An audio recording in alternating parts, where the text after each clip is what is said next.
A very good evening and thank you so much for watching Uctv. My name is Nora Sende. It is Sunday, the 28th of April 2024.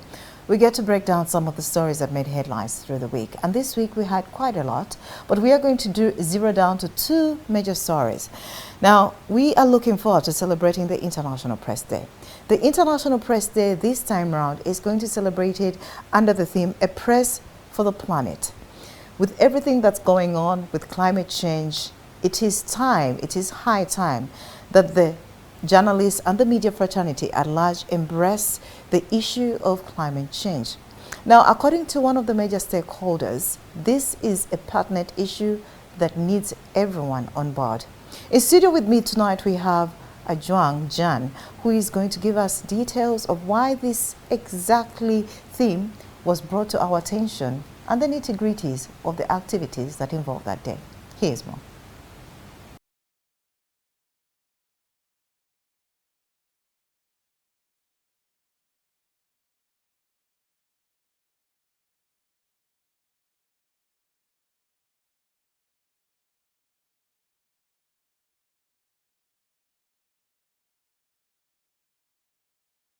This very month, we had an event at the Media Center, just this week actually, and they were unveiling the theme of the International Press Day that's going to take place on the 3rd of May.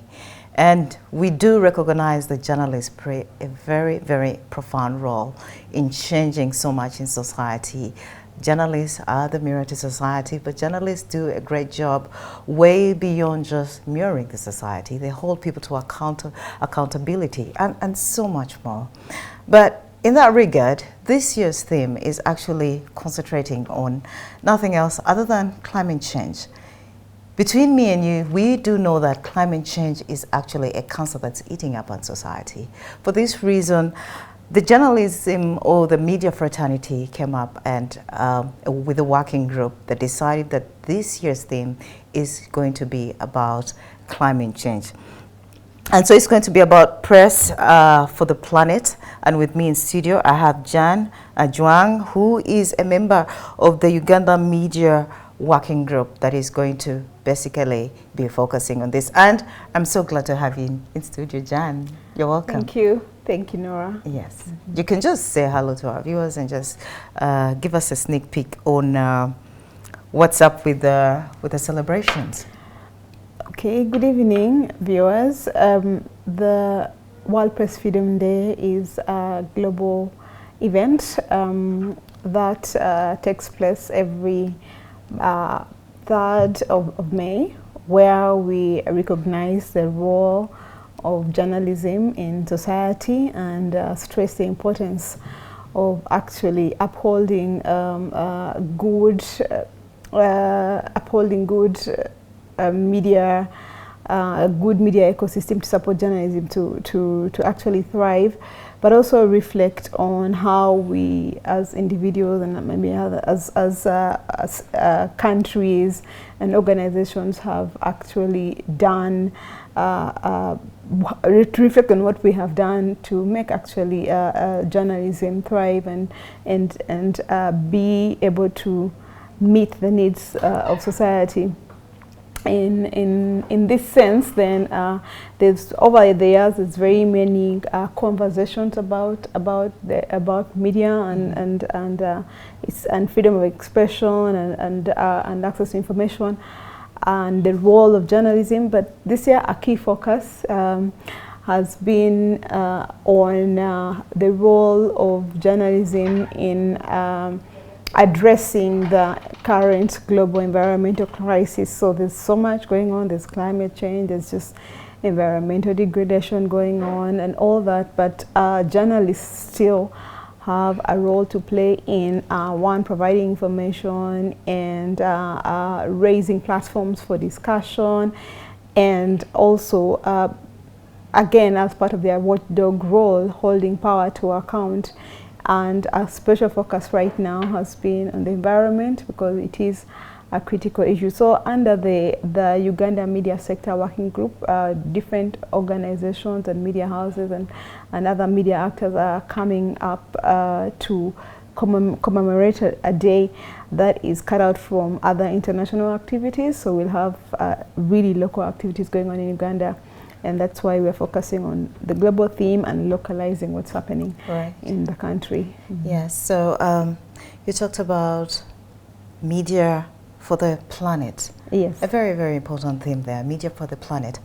One of the most disturbing things as journalists is that sometimes we really do have challenges accessing information, especially when it comes to sources that are safeguarding their information for whatever reason.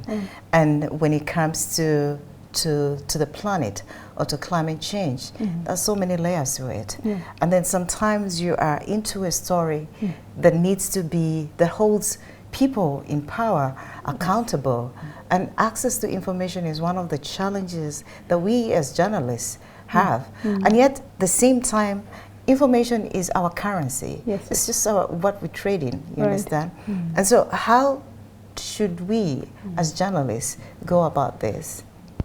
Well, I think the critical issue is now on the people who are supposed to be news sources right now. For a journalist who is picking out the story, there are organizations, there are government entities, there are leaders who should understand that access to information is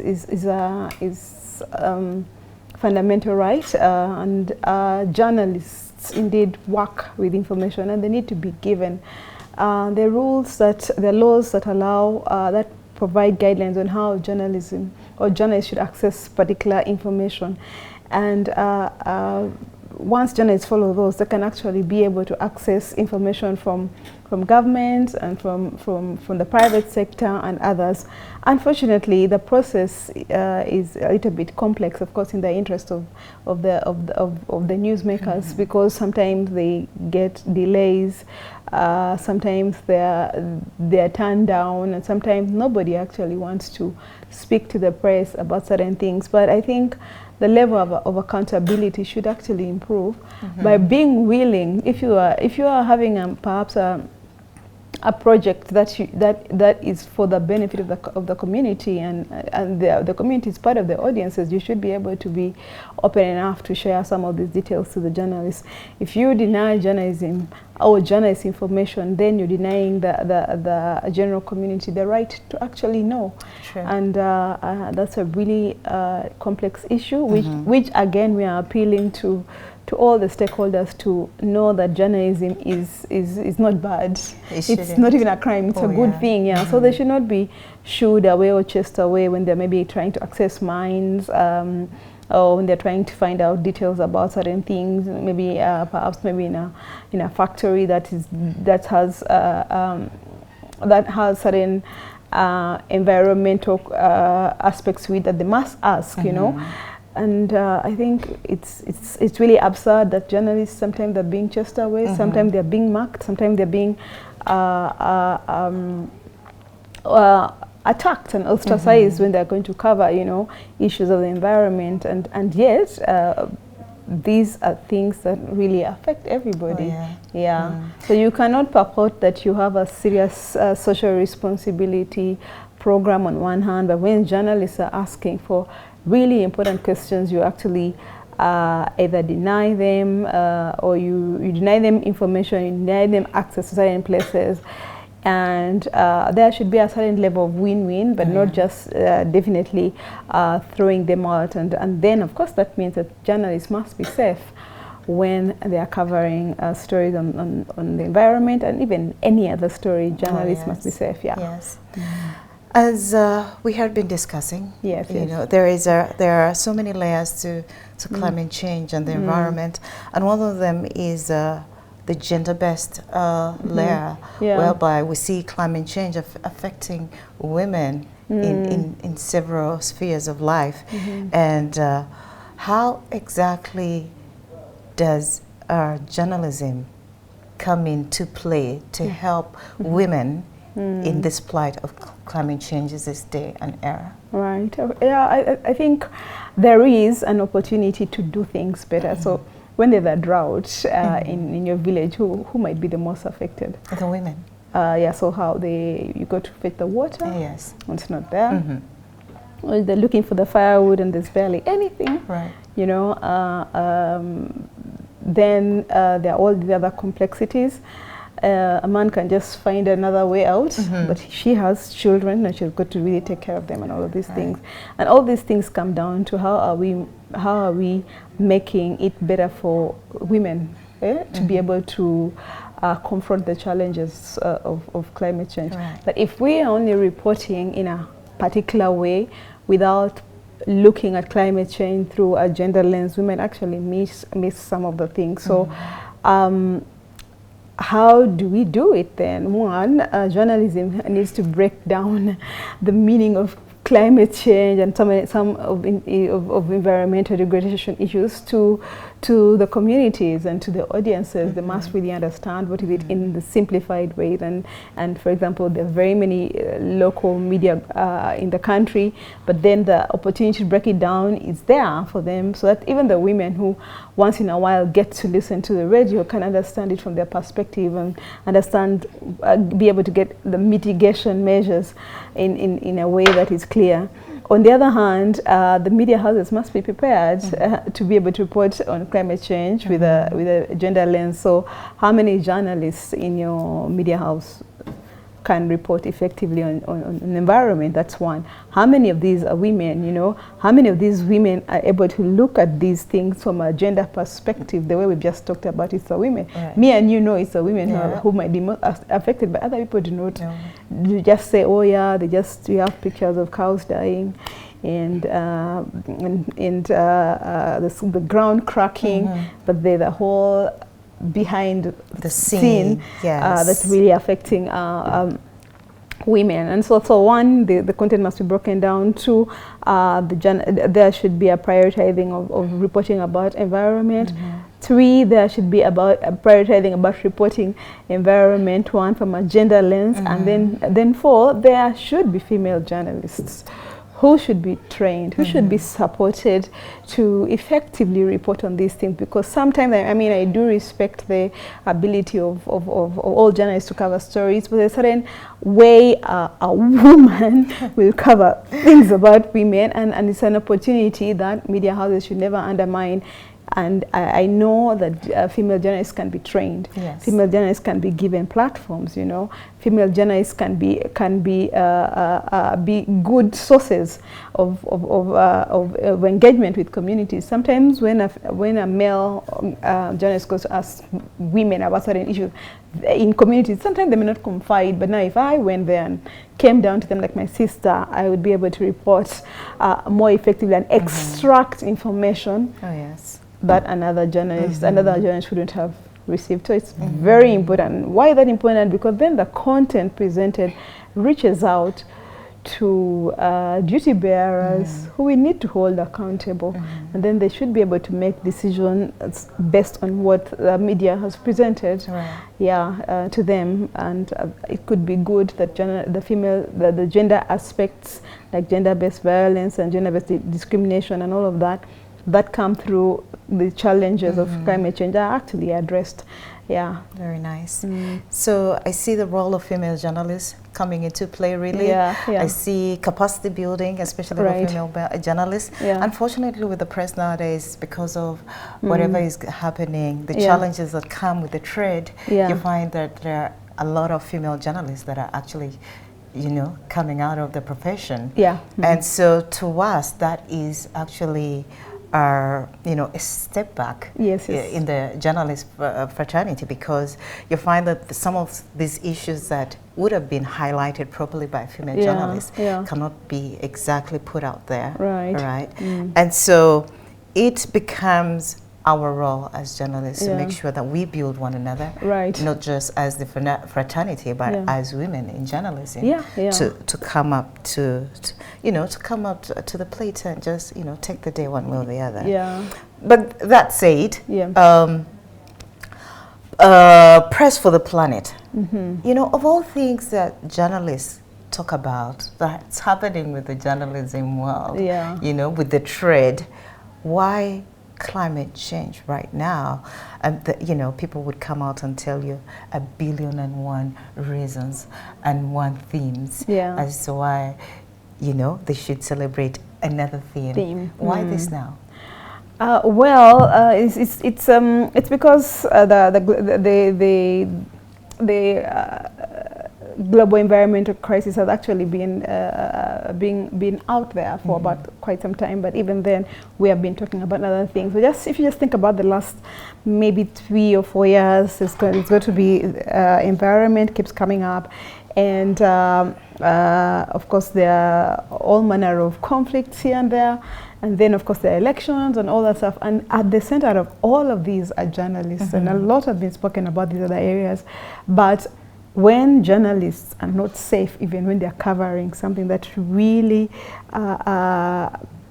concerns everyone, you know, it then affects how people are going to respond to addressing the issues. So it's not to undermine the other issues that journalists are facing, but it's just to draw some extra light on these issues.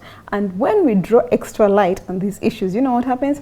We are addressing the other issues. So we speak about safety for journalists. Journalists must be safe when they're covering these stories, either physically safe, like when they have the protective gear, and they should be supported by their media houses, really, in provision of some of the safety gear, and in case of legal issues, they should be supported. These are things that we talk about.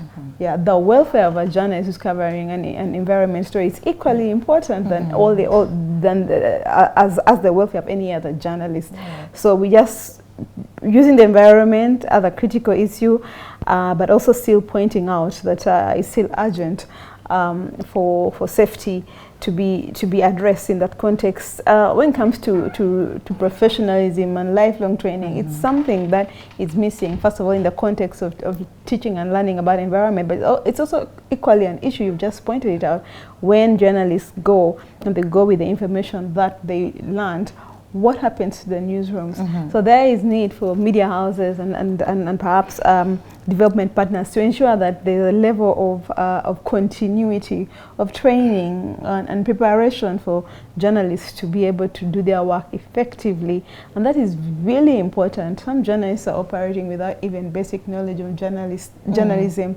And then there is a responsibility that needs to be done. And so in the context of this year, we're saying there should be more prioritization on training for science reporting, training on reporting about the environment. But when a journalist is trained on certain things, they are going to be effective in their work. And then also basic things like disinformation, which we talked about.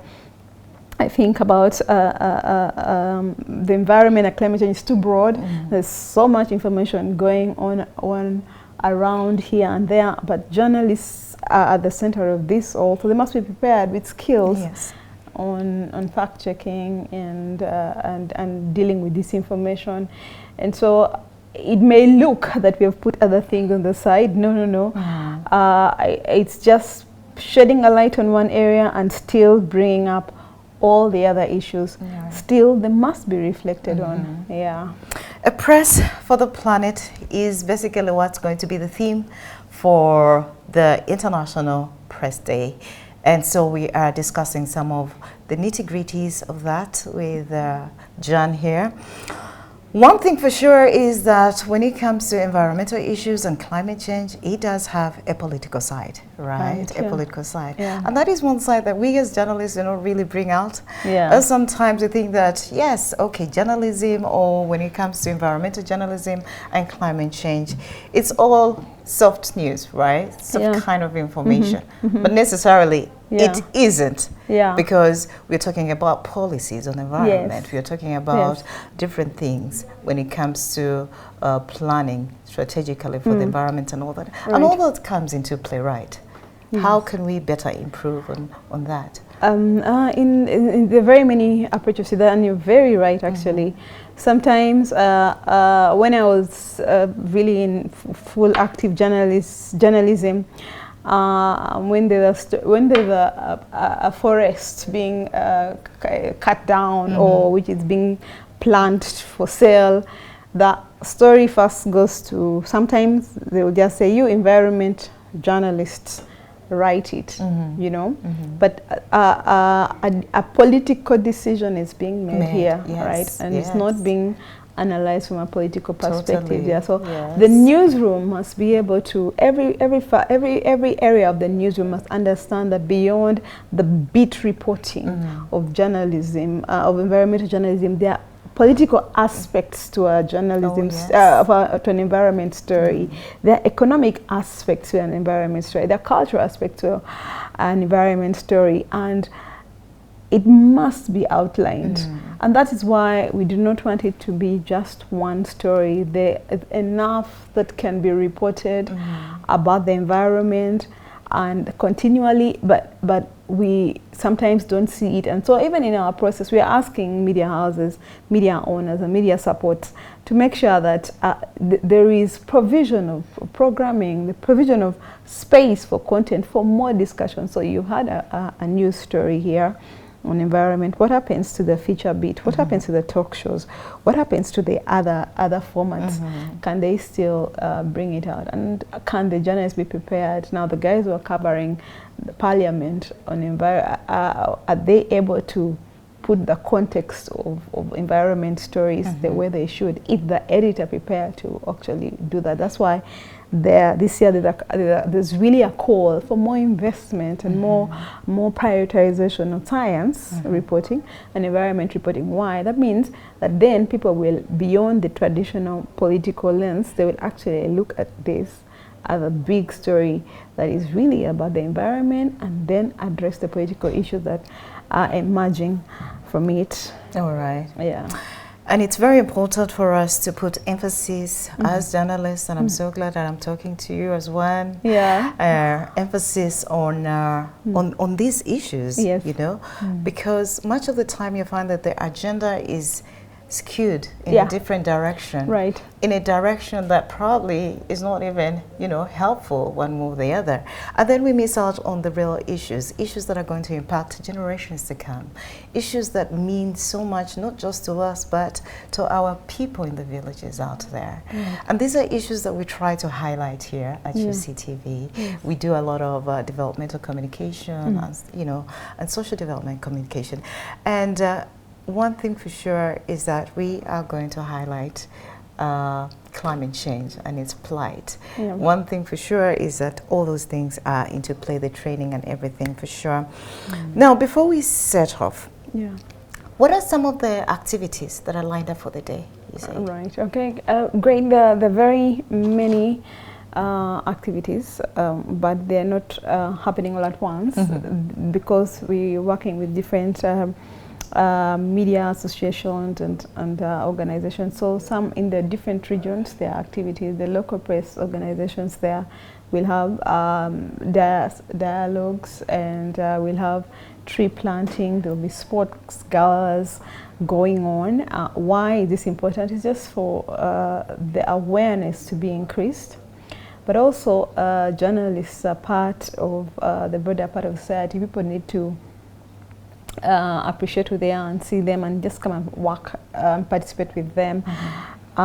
So we have galas in Sorority and Bali, where people will be having games, but also there will be tree planting, where they will participate in planting trees, but also give some different trees to different communities, just to emphasize that it's an activity that's actually more symbolic for them to stress the importance of the planet, really, of the environment. And of course, through that, there will be more sensitization going on across different media houses, just talking about the subject. And then ultimately, by the 3rd, we shall have a national event which will be happening in the capital, where there will be a dialogue on the press on the theme, yes, but also we would have different stakeholders coming in, and we'll be able to understand, for example, what the public thinks really about issues about climate change, and then we'll have discussions on how we can move forward on environment reporting and environment and science reporting. We hope we can find locally contextualized solutions, you know, to respond to our local challenges, and ultimately we'll be able to add to the global rally to actually support better reporting for journalism. I mean, reporting for the environment, and it's really key that the safety and the media rights for journalists are emphasized here, because perpetrators are not just maybe sometimes the police or the security organs. Perpetrators can be powerful people, you get. Powerful people, and powerful people can be businessmen. Powerful people can be an institution, you know. It could be a cultural institution. It could be some strange cases we've seen. It can be even a religious institution that can just fail a journalist from doing certain things, you know. And all of these must be emphasized, that as the public, when a public knows the role of journalism, when a public can stand with the journalists and not against them, then it returns the fear of God to perhaps the perpetrators and to those who would have actually come and undermined the role of journalism actually. And so if a businessman is trying to stop journalists from covering maybe a story about the pollution that his factory is bringing, and the community is aware that the journalists are actually doing something right, then they can actually support them. And so that's very important. So I hope that answers it. Yes, it does. Yeah. It does, really. Right. And thank you so much. Before we close this off, Right. What appeal are you giving to the journalism or for the media fraternity out there in this regard? Because there is a notion actually out there that things like climate journalism, you know, is not considered seriously within the circles, you know. It's an attitude that is wrong, especially when it comes to things to do that like climate change. And then there is a certain sector that probably is considered as serious journalism. Yes, yeah. But I mean, how do you, what is serious and what is not in that That's context? Really, so just speak to that. Yes. It's very important for audience research to be done. Sometimes we think that the audiences are running home to listen to a political talk show, but they just want to think about their everyday lives and how it can get better, what the things affecting them, and if there's a drought, and if there are the issues about degradation going on, why aren't we prioritizing them? You get. I'm not saying that political shows are not good, but there should be evidence of these assumptions that environment reporting is like maybe the poorer cousin of a political talk show. And so I would encourage media houses and media support groups to support audience research on some subjects like this. Yes. You will be surprised that actually people really want to know more. Exactly. It's almost predictable what politics will be, but certain things like health, environment, you know, women, and maybe education. People really want to know about these things. So audience research should be prioritized. And sometimes it doesn't have to be very complicated. As journalists, we know how to do research about very many other things. So sometimes internal audience research can help, and then sometimes external audience research can help. That is one. Second thing is it does make business sense for any media house to prioritize things like environment reporting and climate change, because these are critical issues affecting the globe, not just Uganda. And there's a lot of engagements and things that are going on there, right? In terms of advertising revenue and partnerships and engaging with different stakeholders, the media house can position itself as a partner, you know, to all of these things. but it must start by demonstrating that, yeah, we will support journalists to report about it. Maybe a small desk on environment reporting, maybe a small program. You start small, and I tell you, the support will come. We cannot decide to undermine one subject over another based on speculation, yet we know that the facts are around us. When I get out of here, I can see an environmental problem anywhere we go. And so we really must, again, open our eyes to the opportunities and also the urgency to be relevant to our audiences. Surely. Yes, yeah. And I can't thank you enough for coming in and talking about this very pertinent issue. Yeah. We are, as Uctv, a press for the planet. That's one thing for sure. Brilliant. That's one thing for sure. Thank you, yeah. And of course, we look forward to seeing every journalist and all those who love journalism to come and support whatever activities in the communities, and just to make sure that, you know what, we look at this as an opportunity to reflect and re-emphasize the importance and the role of journalism. I mean, journalism is a good thing. We are not bad people. Journalism is not a crime, and we should not be looked at in a different way. We actually help the world to hold power to account. And so we actually have a very fundamental role that deserves to be honored, not just in one day, but all the time. Yes. Very, very well said. Yes. And thank you so much, John. It has been nice having you. And it has been good having you too, as we break down some of the stories that are making headlines through the week. My name is Nora Sende, and thank you so much for staying with us. Good evening.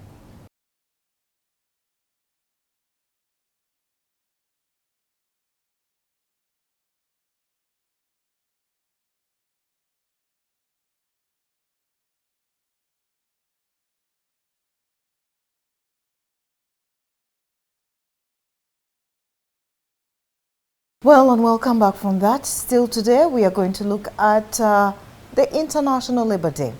As you know, International Labour Day is celebrated on the 1st of May every single year. Now, this year's theme, government is going to base on improving access to labour justice, a prerequisite for increased productivity. Today in studio with me, you have the media communication head of UPC, that's Faizo Mzee, who is going to break us towards the details of this, what this theme really means. Is it relevant to Uganda right now? And we are going to see that in detail.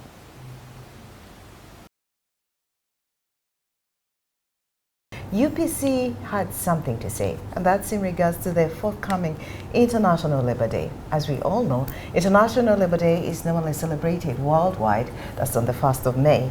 And this very year, the theme of the International Labour Day is improving access to labour justice, a prerequisite for increased productivity. UPC does not necessarily agree with this theme, and it says the theme does not exactly make meaning or make sense. And today in studio, we have a gentleman from UPC who is actually going to give us the details of why exactly they think the theme does not rhyme with what is on ground in Uganda of late. I am with the media head and communications of the UPC, Mzee Faizo. You're very welcome. Thank you so much for coming. Thank you, and it's our pleasure to be here at Uctv. Here we are at home, and as UPC, I bring you greetings from the party president of the Uganda People's Congress, the Honorable Jimmy Akenameko Obote, and also from the party secretariat, they bring you greetings, and the entire country members. So according to your statement, yes, as a party, you do not agree with this theme of the current Labour Day celebration. Why is that so? It's not that we don't agree with the theme. The theme is actually nice, to correct you. It's good. However, for it to make meaning, we need to ensure strict observance to labour standards. That's one. Two, labour laws, and also ensure that the rights of workers at all working environments are adhered to or are observed. That's what we are saying. Just making the theme as access to labour justice.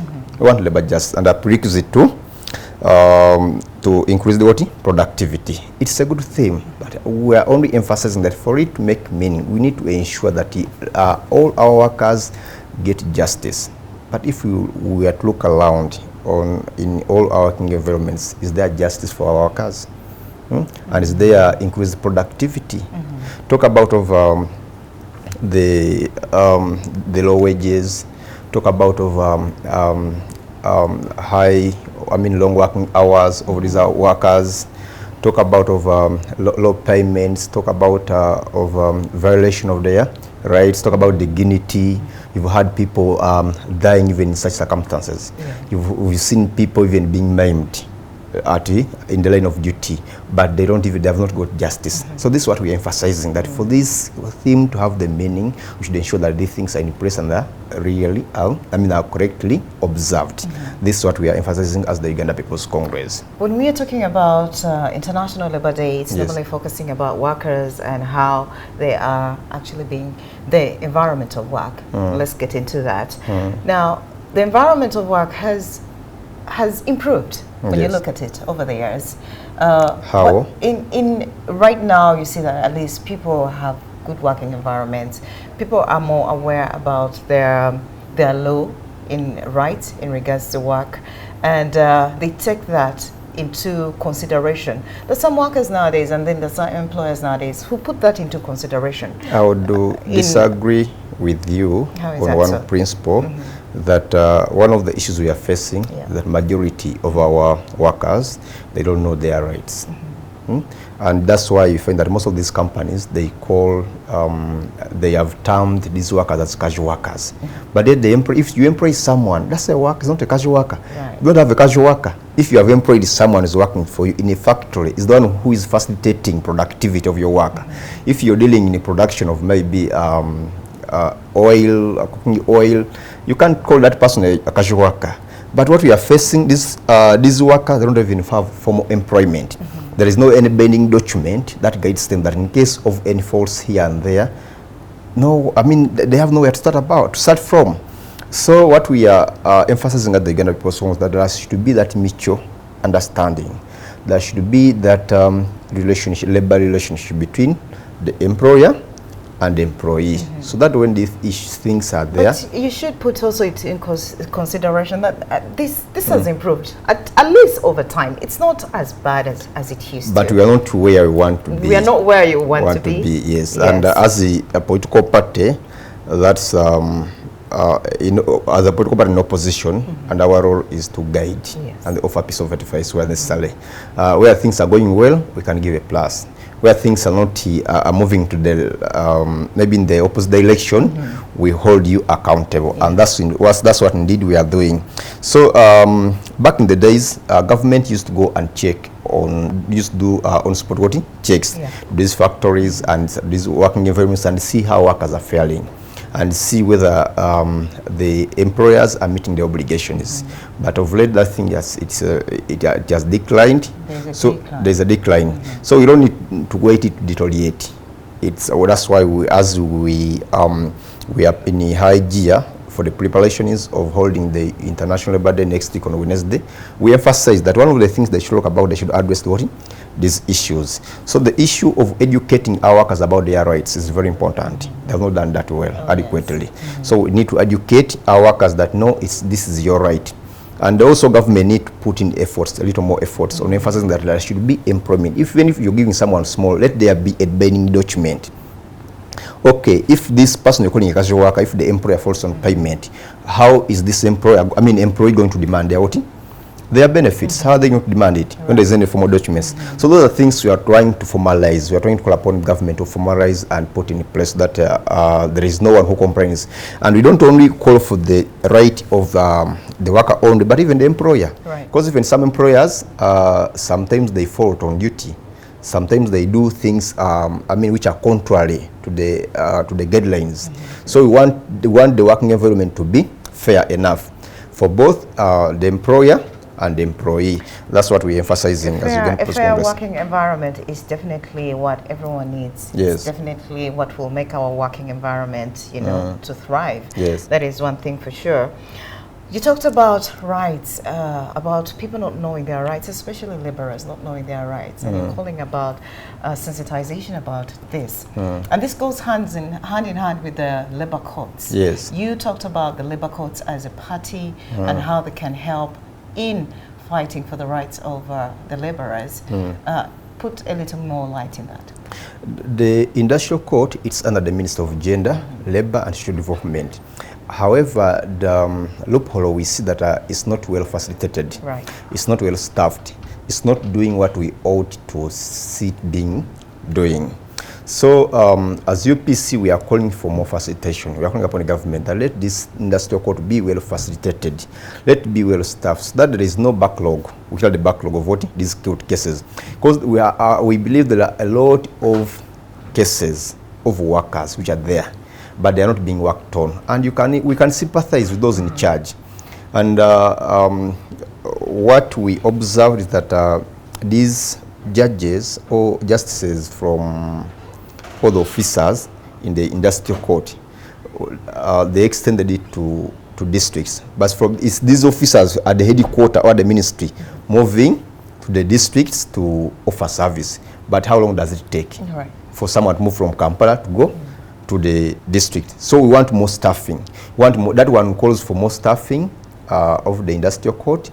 It calls for more facilitation. So that these, as per our theme of access to labor justice, so that these workers get justice on real time, and that justice can be only got when you facilitate well the industrial court and also staff it well.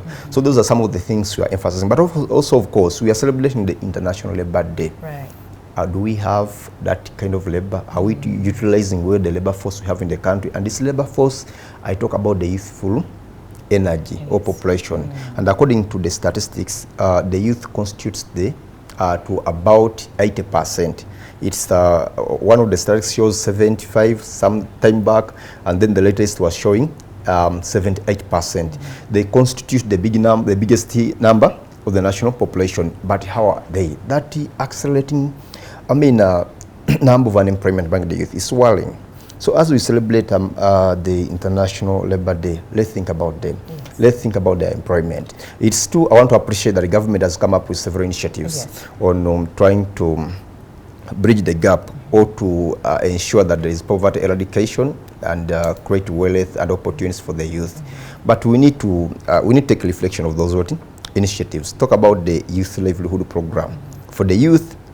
And that program is purposely to give capital to it's a revolving fund. Right. They tell the youth, to younger people, to form a group or a circle, write a proposal, then they get money to implement their proposals and get income. Now what has happened, these younger men, they don't even have they don't have the ideas. What they do is to get an expert, write for them a proposal, take the officer, they say, wow, this is so nice. Because the proposal, you look at it and it's beautiful. So what you have to do is to give them money. They end up sharing and eating that money. What happens is the time reaches for you to take back that money and the government will come for you. So these students now are on the run. They are in exile, wherever exile, whether they even if you shift to a different district, you're not at home. It has disorganized them. So this program, it has done more harm than the good. Yes. According to you. According to me, it has done more harm than the good if it's displacing people. But for me, the biggest area where we have not worked well is on skilling. Of the youth. Yes. Before you give out money, you first find out whether this person giving money is well skilled in that activity. What about all these initiatives that government is putting up to skill up the youth? Isn't that really doing something? So why is the number of unemployment increasing if those programs are there? Yeah. And the statistics we are getting it from government institutions. And these initiatives are there. So we are saying that they have failed. They have failed. That's the problem. Talk about the Bonabagagawali. What happened to it?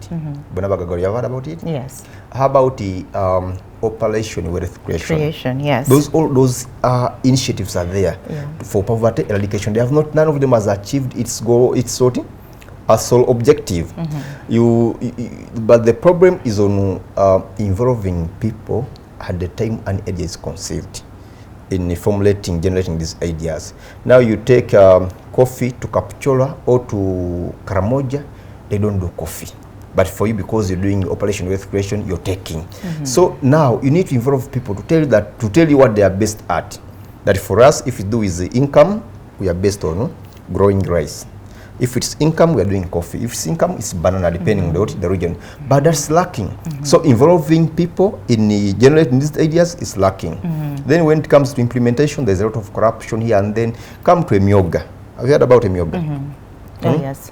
Emyoga was also a poverty eradication program. Yes. It was launched towards 21 general elections. So before even this before we enjoyed the fruits of Emyoga, before even only done the road, we came up with PDM. All taxpayers' money. What happened to Emyoga and again PDM? So it shows that we have not benchmarked enough, we have not carried out enough research, we have not involved people enough, and that's why most of these projects are failing. So we need to go back to our roots and see where we got lost from, and ensure that these programs and these programs, they serve the purpose. And we have lost a lot of money in coming up with these programs, because now, and it's not government money, it's the taxpayers' money. That's the social contract. Yes. When the government collects tax from people, it's a social contract that you're collecting tax, I'm paying tax. In return, I expect good service, delivery, and social welfare programs. Social welfare programs are updated about those initiatives which have failed. But when it comes to other social services, talk about education. How are we faring as a nation in education? We're not doing well. Are you getting? You'll find pupils or students or candidates now, they are trying to pass exams, not trying to understand ideas and have hands-on skills. They're not skilled, but they're just passing exams. If they pass, they're just pushing them. That's why you find that we are constructing our roads. We have first-class degrees in engineering, but you're finding foreigners. I don't want to mention names. You're finding foreigners. Okay, these companies are open. You're finding companies from Chinese, from Japan, from where, from German, doing business. But yet we have our own. Are we building the buy Uganda, build Uganda policy of Bubu? Are we building? No. Talk about if we talk about the instructional materials in schools, which facilitates the learning environment. Talk about the infrastructure and the instructional materials. If we count the pupils in the class, you'll find that the good ratio, it will be 1 pupil, 1 textbook, 1 pupil. But now you'll find 1 textbook being used by 5 or 10 students. How will they learn? You'll find 1 teacher attending to 100 students. It's wrong. The recommended number is the recommended ratio. It's 1 teacher to about 40 or maximally 50 students. But you find 1 teacher attending to over 100, 150, 200 students. So that kind of learning environment is not good. We are losing. How about teachers? Are they okay? They are fighting here and there on salary increment. And when it comes to implementation of the collective bargaining agreement, you find that now Sansa, mnemonics than the arts. Now it's government again creating more division. I think also that has also a lot to do with strengthening the labor unions in that regard. Because you see, even the labor unions that we have, they're really few. The ones that we could consider strong, you understand, that are out there actually advocating for workers' rights. You'll find that if today you're not hearing about the teachers, tomorrow is probably about the medical workers. Currently it has been trade industry. Oh yes, the trade, because of the most recent strike. Actually now that is also a subject there. Altogether, yes. So according to UPC, there is still a lot to be done in that regard. A lot to be done in regards to laborers. Should we be going on strike every now and then, or should we strengthen policies and implement them? We shouldn't be going on. So it shouldn't be health workers. Shouldn't be this year. The other shouldn't be teachers. And again, it trade. So is it the way? Is the government telling us that the only way to make things right is to go on riot and protest? Is it the alternative the government is giving us? No. That for you to be able to address things in the country, you need to meet the President of the Republic of Uganda, not the institutions. No, we as UPC, we believe in strong institutions. We believe in building institutions, not individuals. That in case when that individual is not there, the institution is there. How about if the president is on official duty abroad for 3 months? Does it mean that nothing will work out? So let us invest in building institutions.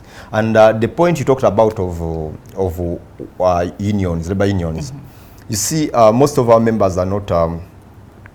They are not endeavoring to join or registering with labor Oh, voting yes. or labor unions. Yes. And it's also a case to, because if you're registered under labor union and this person, the employer is trying to violate your rights, you'll definitely, it not be your, I mean, your challenge now. It will be a challenge of the labor union, entire labor union, that now one of our own is being mishandled. Yes.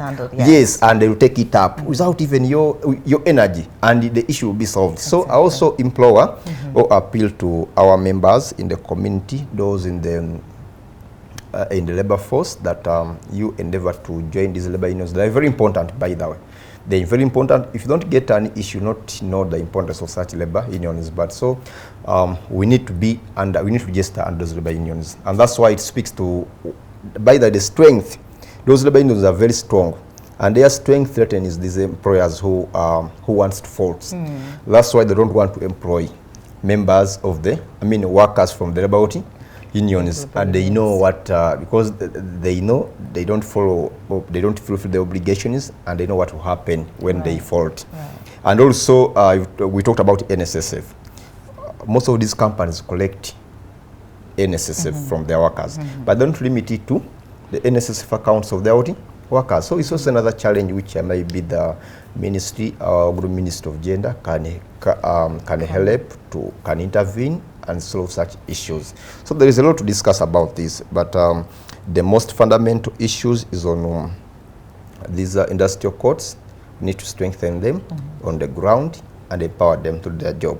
Then also we need to defend, for us to get justice, because we believe that for you to get justice well, everything has to be working.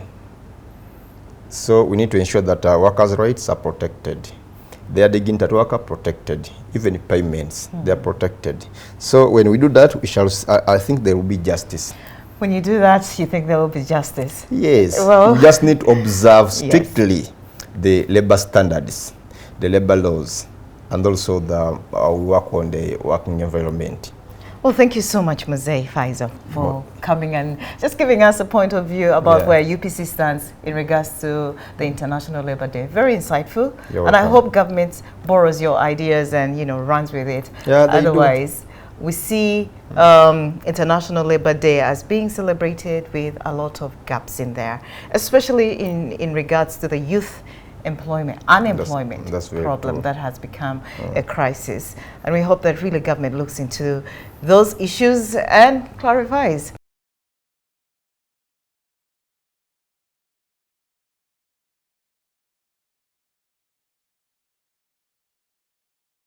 It has been nice having you. Thank you so much for staying with us. My name is Nora Sende from the entire team, and I do have yourself a great evening and a good night.